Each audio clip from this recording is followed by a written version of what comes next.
And we are back to discuss the Mexican-American War. And we left off in the last little video snippet talking about, I referenced the disputed territory between Texas and Mexico. So, oops, where is it? There we go. Texas claiming all of this land for itself when it was an independent republic, and Mexico saying, no, you have this smaller chunk. James Polk comes into office. He is the 11th president. He is a Democrat from North Carolina, as I mentioned, moved to Tennessee. And Polk really wants to expand. He is a supporter of Manifest Destiny. He wants not only Texas, which he's going to annex, and then he'll work in a deal to get Oregon so that we would still have kind of a balance between free and slave states after the Missouri Compromise stuff. But he wants to get California. So Polk is going to send, California is owned by Mexico. Mexico was really big at the time, and he is going to send this guy, John Slidell, to Mexico City to meet with the Mexican government to see about getting control of California. Now, Mexico is already kind of upset because the U.S. is taking control of Texas. Oh, I didn't realize it was still filming me. Oops. The U.S. is taking control of Texas and claiming all of this land that Mexico is saying, no, that's our territory and not yours. So the U.S. has the audacity to send a guy to Mexico who doesn't even speak Spanish. These negotiations between Slidell and the government of Mexico have to take place in French as the common language. And so this is offensive to Mexico to say, hey, can we have this big chunk of California? And what happens, can't change my slide, is that here, so Mexico controls all this chunk. California, as I'm sure you remember from your map quiz, is way over here on the west coast. And Mexico, trying to grow in its economic development, we've taken control of Texas. We're claiming all of this territory. Mexico is saying, no, a big chunk of this is our territory. And Mexico says no to this deal. But what happens is that Polk is going to send this guy, we got all these guys with this good-looking hair, General Zachary Taylor, known as Old Rough and Ready, that's his nickname. Zachary Taylor is sent into this disputed territory. And he is tasked with, so let's get back to that disputed territory. He's sent into disputed territory to build a fort. Polk sends him down there with those orders. Starts to do that. Mexico responds to Taylor's construction of this fort.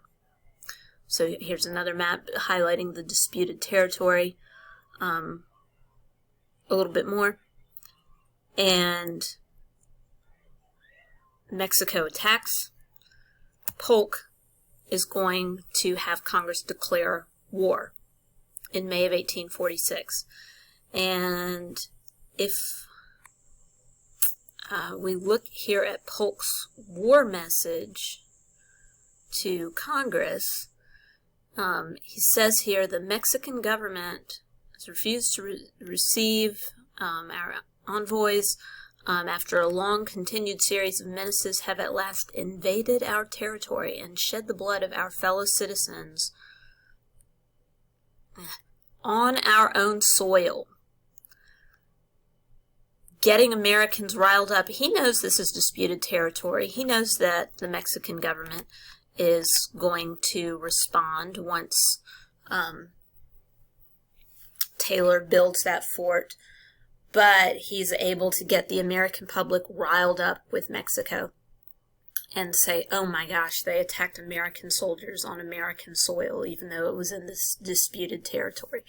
So the U.S. declares war, and we go to war with Mexico in the Mexican War, or the Mexican-American War, that lasts for around 2 years. This is one of these situations where more soldiers die from disease than they do from combat. So something particularly relevant to us today in the midst of coronavirus or COVID-19. So they fight in this territory highlighted here. One guy who's kind of interesting in this is John C. Fremont and the California Territory. Fremont goes into, I did very dramatic transitions there, before the war commenced, went into California. Again, the U.S. is trying to get control of this land to begin with. And Fremont sort of, California becomes a little bit like Texas was when Texas said, hey, we should be independent from the Mexican government. Fremont sort of rallies the Californians to say we should be independent today. And they became known as the Bear Flag Republic, or the California Republic. Californians declared their independence from Mexico, and they started fighting. They said, hey, we would be better off not being a part of Mexico.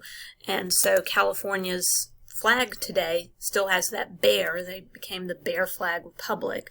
This is before Hollywood and things like this, so more of the people were living in largely well, it sounds like a paradox to say more people were in uninhabited areas, but areas that don't think palm trees and Rodeo Drive and things, but rugged terrain. So the Bear Flag Republic, the California Republic, that's their flag today, as the California residents rose up to fight against Mexico as well. The U.S. is going to send this guy, here he is, a painting of him around the Mexican wartime, and then he's become a hefty boy by the time the Civil War rolls around 15 years after the Mexican War. Has a very hard time getting up due to his girth. But General Winfield Scott, sort of funny, Zachary Taylor was Old Rough and Ready. Winfield Scott is known as Old Fuss and Feathers. But what he will do during the Mexican War is actually go down into Mexico City. So he will take this southern route. You can just see him continuing down there and going into the heart of Mexico City, where the Mexican government will be forced to give up in this conflict. And we have the Treaty of Guadalupe Hidalgo. Love that name. The Treaty of Guadalupe Hidalgo will end this conflict, and all of this territory in red will be ceded to the United States government. So the government will get the United States gains a huge chunk of land. That's all or part of what, 1, 2, 3, 4, 5, 6, 7 states that are big states. And the U.S. gets all of this territory.